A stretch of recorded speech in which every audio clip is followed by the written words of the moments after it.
We are back with a brand new screen team for you right here on today's Talk KWOC. We're all about reviewing movies for you, and we've got three very interesting movies for you this evening, and they are being brought to you by our good friend Logan. Logan, we haven't had you on the show in a long, long time, and after your movie reviews, I can understand why we haven't had you on the show in a long, long time. They're great movies. Don't let them tell you any different. What are the movies you got for us today? We got Soylent Green, Freddie Got Fingered, and I Love You, Philip Morris. Three classics. Oh, my goodness. Great movies for date night. If you're dating Logan. All right, Soylent Green, let's talk about it, man. It's a 1973 film. Got a great cast in it. It stars Charlton Heston and also Edward G. Robinson, who's classic actor. This movie is set in like a futuristic, I don't want to say apocalyptic, but the future ain't looking bright for these folks, right? Derelict might be the right way to look at it. Yeah. Maybe economic crash kind of deal. In a Yeah. way. Yeah. The population is overwhelmed the food supply. Yeah. Very, very, very true. Logan, why was this a movie that you wanted to review? Because it's really good. I like it. It was, when I seen it, it was the first real movie I seen that was like that early with the post-apocalyptic, not apocalyptic, but in that sense of that kind of ordeal. Mm-hmm. And I was just like, because it seemed, if you just watch it now and compare it to the movies now, it seems kind of dry and you can kind of see where it's going and everything. But just the storyline as it went, I really enjoyed how it went and everything. And some parts I thought were really funny in it, even though it was a serious movie. Yeah. Jake, do you agree with Logan on this? I do agree. Yeah. And dystopian future, that is the word we were looking for. Dystopian just future. Out of that one. I'll take, yeah. There we go. But like I really enjoy it. And like Logan said, for the time period, 1973 is right when you started. I think because of this movie, you started to see movies like Death Race and Logan's Run, and a lot of these kind of dystopian future apocalyptic stories.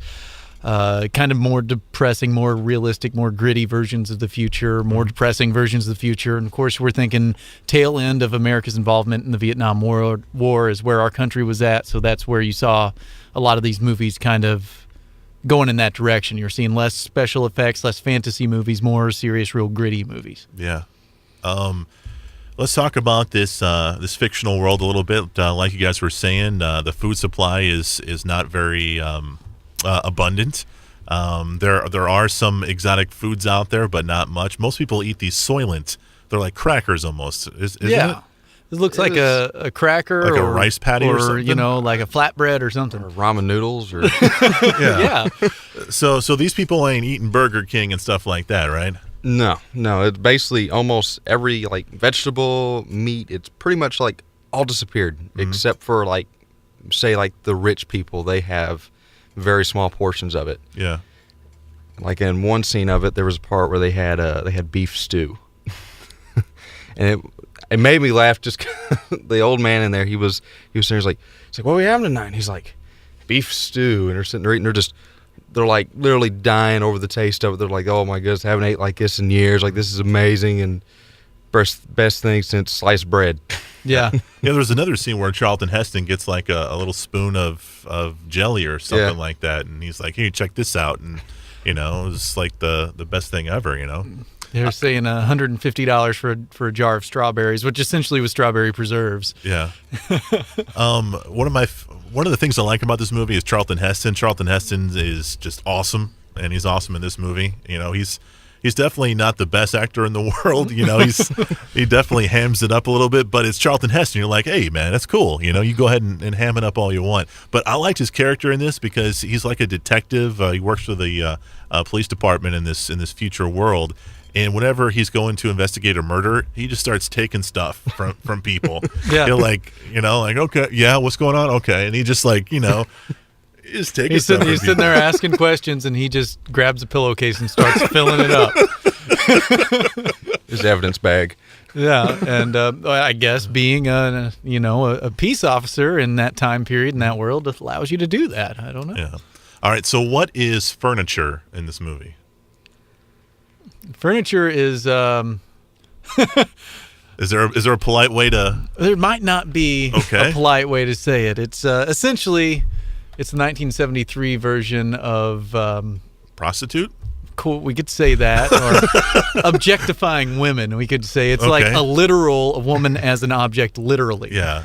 I think that's kind of what they were going for with calling women in this movie furniture, or at least the live-in women. I guess they were kind of housekeepers, and they just tended to all of the home, the tenants' needs. Did they get paid for it, or was it just something? Hey, you get to live here in this nice place, kind of thing, And eat nice food. And eat nice food. That's probably what it is. I Yeah. mean, it's probably like indenturement. That's probably the best way to put it. Man, Jake with the big words today.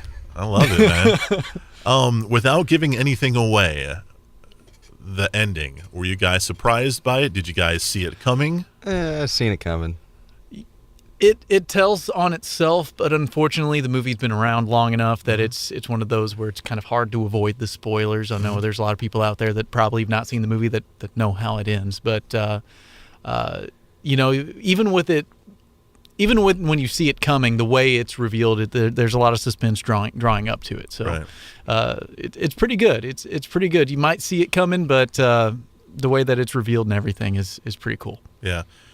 This movie is like one of those movies that I would like to see be redone, but with Yeah. modern Yeah. technology and stuff like that. Do you guys agree? Would you like to see this movie Yeah, I'd like to be see remade? it definitely remade. Yeah, and if they do, they'll have to do more of a twist ending, or maybe you get to the same place, you just take a different route to get there. Right. Maybe set it Soylent Green subtitle this, and it's the same world, maybe different characters. Gotcha. And maybe along the same storyline, or maybe along the same time frame, same events happening from another point of view or something like that. Cool. Movie's called Soylent Green, and you can find it on DVD. Coming up after the break, we're going to review Freddy Got Fingered. It's next. It's right here on KWOC.